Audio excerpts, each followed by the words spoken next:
All right, hello everybody. Welcome to our next lesson, Italian and German Unification. This is for our unit, Growing Revolutions and Nationalism.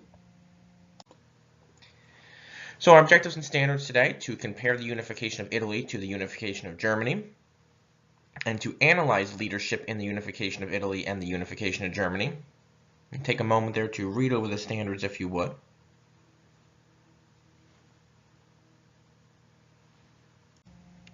And our desired result, how were Italy and Germany successful in becoming united countries? So let's talk about Italy first.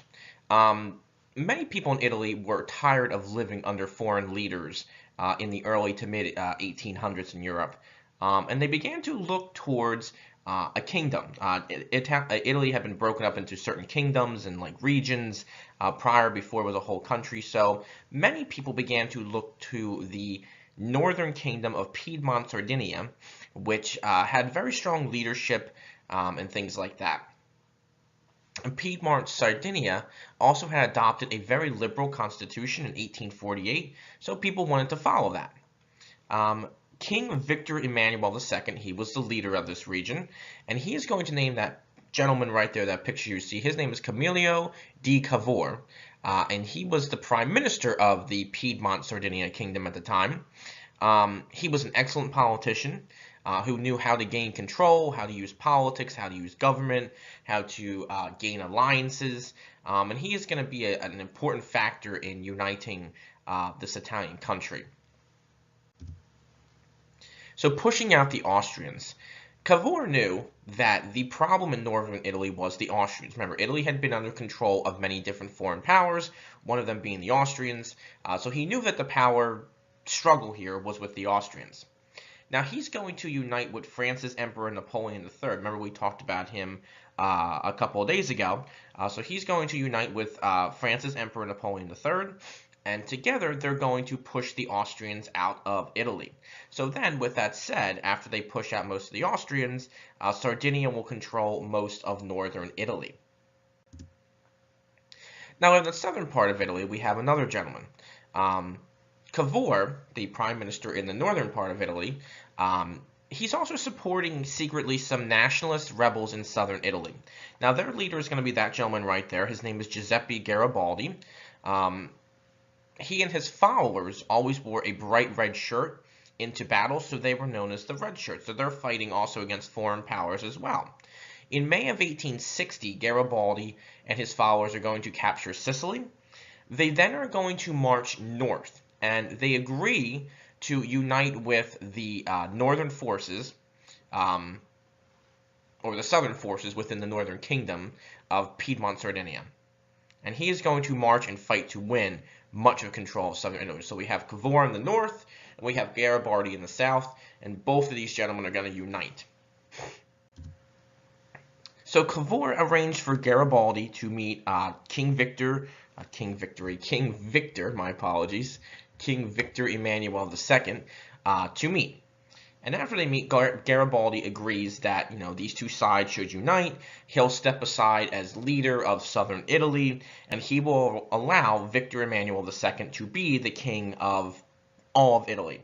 The only exception to this is that Vatican City, which is still true today, Vatican City is its own independent kind of entity, its own independent country that remains in control of the Pope. So again, this is how Italy forms, this is how Italy unites.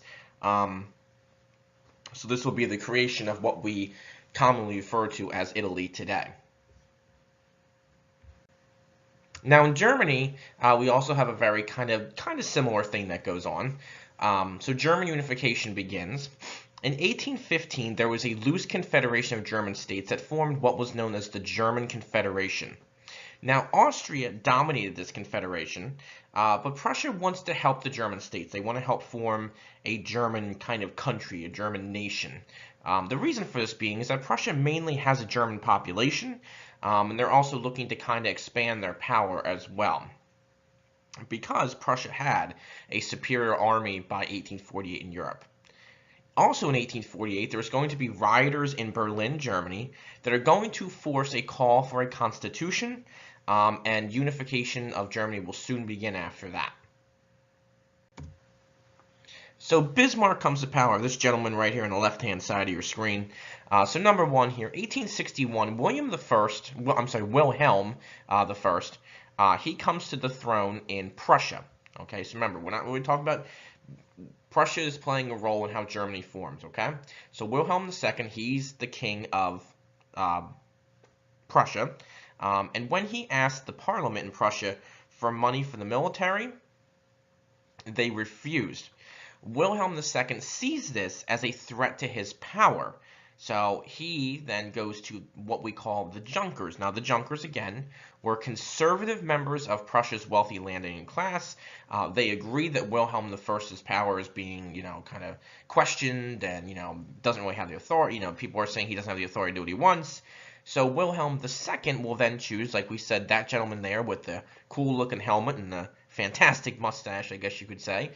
He chooses a Junker who was also a strong leader, Otto von Bismarck, and he chooses him to then be Prime Minister of Prussia.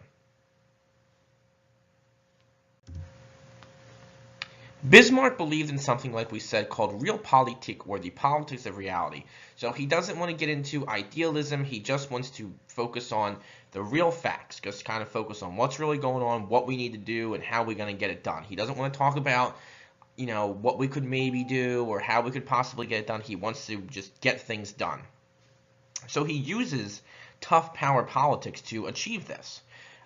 He told Parliament that he did not have to obey them, and that even if they would not approve a budget for him to operate with or to use to, do what he needed to do, he just basically says, that's fine, I don't need a budget, I'll just, I'll do what I need to do without your support. So he's kind of a tough guy, but also a very important figure, especially in helping to unite Germany. So again, remember, Prussia's playing a leading role in this. So war is going to unite Germany.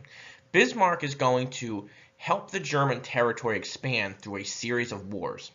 One of these was a war with Denmark, which built up support for Bismarck and also gained some territory.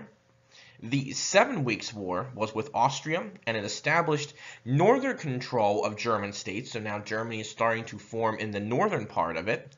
And then we also have the Franco-Prussian War, which finally established a united Germany in the south. So now we have a complete Germany. We have a northern Germany and a southern Germany, basically, after they defeated the French. So now we begin to see Germany form. So Germany will be created in 1871. Wilhelm I will be crowned Kaiser, or Emperor of Germany. That's his picture there.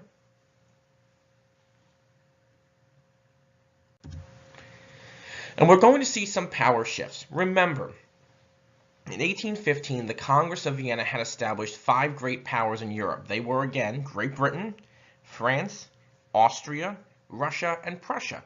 Remember, the whole idea of the Congress of Vienna was to keep a balance of power, a balance of, power and things like that, so that way Europe would not wind up in war again as it did under Napoleon.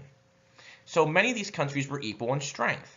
But we're going to see here that there's going to be some power shifts in Europe in the mid-1800s.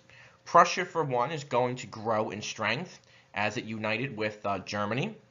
We're going to see that Great Britain and Germany will also become probably the most powerful in Europe by 1871. They will be the 2 leading powers in Europe at this time. As in terms of those who were kind of a little bit behind, we'll say Russia and Austria were kind of in the back of the pack, kind of, in terms of power. And then in the middle, we see that France. We see France is there in the middle. They were struggling with some things as well. Again, talked about the revolutions and things going on in France in the middle of the 1800s. So there's some struggle there for France, but they're kind of in the middle of the pack.